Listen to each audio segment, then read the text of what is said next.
మీరు gold jewellery, bullion, diamond trading లేదా వీటిని ఇంపోర్ట్ ఎక్స్పోర్ట్ బిజినెస్ చేస్తున్నారా ఆర్ గోల్డ్ లోన్స్ ఇస్తున్నారా? అయితే వెంటనే GBI authorised vendor membership certificate తీసుకోండి. నేషనల్ వైడ్ గా మీ బిజినెస్ ను విస్తరించుకోండి. మరిన్ని వివరాల కోసం కింద నెంబర్ కు కాల్ చేయండి. మీ బిజినెస్ ను గోల్డ్ బులియన్ ఇండియా సర్టిఫైడ్ కంపెనీగా మార్చుకోండి. Thank you. హలో ఎవరివన్, మీరు కొత్తగా మ్యానుఫ్యాక్చరింగ్ సంబంధించిన ఇండస్ట్రీ స్టార్ట్ చేద్దాం అనుకుంటున్నారా? అయితే వీడియో మీకోసమే. వీడియోని పూర్తిగా చూడండి, స్టాప్ చేయకండి.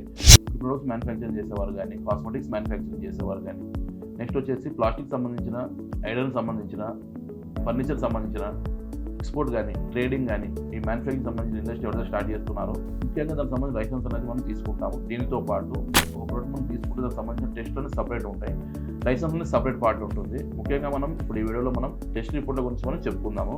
ఫుడ్ ప్రొడక్ట్స్ గురించి ఎగ్జాంపుల్ మనం తీసుకుంటే, మనం ఫుడ్ సంబంధించిన ప్రొడక్ట్స్ మనం టెస్ట్ రిపోర్ట్కి మనం పంపిస్తే, సో దానికి వచ్చేసి ప్రొడక్ట్ టెస్ట్ రిపోర్ట్ ఒకటి ఉంటుంది and product life report separate ఉంటుంది. సో దానికి సంబంధించిన ఇంగ్రీడియంట్స్, దాంట్లో న్యూట్రిషన్ ఎంత ఉంది, షుగర్ కంటెంట్ ఎంత ఉంది, ఫ్యాట్ ఎంత ఉంది, సో కార్బోహైడ్రేట్ ఎంత ఉన్నాయి, సో దీన్ని బట్టేసి మనకి టెస్ట్ రిపోర్ట్ అనేది మనకి ఇవ్వడం జరుగుతుంది. సో ఇది మనం government authorised enable accreditation lab నుంచి మనం తీసుకోవాలి. ముఖ్యంగా మనం వాటర్ రిపోర్ట్ గురించి చెప్పుకుంటే టీడీఎస్ ఎంత ఉంది, పిహెచ్ ఎంత ఉంది, సో దానికి సంబంధించిన వాటర్ రిపోర్ట్ మనం తీసుకోవడం జరుగుతుంది. మైక్రో కెమికల్ సపరేట్గా టెస్ట్ అనేది నిర్ణయించడం జరుగుతుంది. సో ఐఎస్ స్టాండర్డ్స్ దానికి సంబంధించిన వివరాలను బట్టేసి మనం వాటర్ రిపోర్ట్ అనేది మనం టెస్టింగ్ రిపోర్ట్ అనేది చేయించుకోవాలి. ఇట్లా కూల్ డ్రింక్స్ గురించి చెప్పుకున్నా కానీ, నెక్స్ట్ వేరే ఇతర ఫుడ్ ప్రొడక్ట్ గురించి చెప్పుకున్నా కానీ, సో ఈ విధంగా దాని పారామీటర్ని బట్టేసి టెస్ట్ రిపోర్ట్ అనేది మనకు నిర్ణయించడం జరుగుతుంది. సో ఇది మనం ఎన్ఏబీ అక్రెడిటేషన్ ల్యాబ్ నుంచి మనం టెస్ట్ రిపోర్ట్ తీసుకుంటేనే మన ప్రోడక్ట్ అనేది వ్యాలిడ్గా ఉంటుంది. ఎక్స్పోర్ట్ కూడా మనం అలో అవుతాము.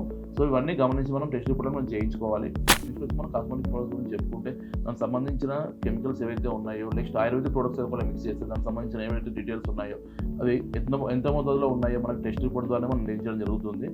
నెక్స్ట్ కరెక్ట్గా మనం ఇంగ్రీడియంట్ అనేది మనం మిక్స్ చేయకపోతే ప్రోడక్ట్ అనేది ఫెయిల్ అవుతుంది. దీనివల్ల మనకి ఎటువంటి సమస్యలు డిపార్ట్మెంట్ నుంచి కానీ, ఫ్యూచర్లో కానీ కస్టమర్ దగ్గర నుంచి ఎటువంటి మన సమస్యలు రాకుండా ఉండాలనుకుంటే కంపల్సరీ మన ప్రోడక్ట్ సంబంధించిన టెస్ట్ రిపోర్ట్ మనం చేయించుకుంటే మనం సేఫ్ సైడ్లో ఉంటాము. దీంతో పాటు ప్రొడక్ట్ లైఫ్ రిపోర్ట్ కూడా ఉంటుందండి. లైఫ్ రిపోర్ట్ అంటే ఒక ప్రొడక్ట్స్ మనం 1 month ఉందా, 2 months ఉందా, 3 months ఉందా, వ్యాలిడిటీ మనం చూస్తూ ఉంటాం ప్రతి ప్రొడక్ట్ పైన. సో ఇది ఎలా నిర్ణయించడం జరుగుతుందంటే, లైఫ్ రిపోర్ట్ ఎలా ఉంటుందంటే 1 month ఉంటే 1 month అని స్టోరేజ్ చేసి దాని లైఫ్ ఎలా ఉంటుంది, సో టెస్ట్ చేసి దాన్ని లైఫ్ రిపోర్ట్ నిర్ణయించడం జరుగుతుంది. ఈవెన్ ఫుడ్ ప్రొడక్ట్స్ అయినా, వేరే ఇతర ప్రొడక్ట్స్ అయినా కానీ. సో ఇలా చెప్పుకుంటూ పోతుంటే మనం డిఫరెంట్ ప్రొడక్ట్ని బట్టేసి పారామీటర్ వైజ్గా టెస్ట్ రిపోర్ట్లు సపరేట్గా ఉంటాయి. సో ఆల్ ఓవర్ ఇండియా మనం అన్ని రకాల ప్రొడక్ట్స్ సంబంధించిన టెస్ట్ రిపోర్ట్లు ఎనేబుల్ అక్రెడిటేషన్ ల్యాబ్ నుంచి మనం చేయడం జరుగుతుంది. మేము ఎక్స్ప్లెయిన్ చేసిన ఈ ఎనేబుల్ అక్రెడిటేషన్ సంబంధించిన టెస్ట్ రిపోర్ట్లు రిక్వైర్మెంట్ ఉంటే కాల్ చేయండి. మా ద్వారా పుట్టిన తెలుసుకోండి. Thank you.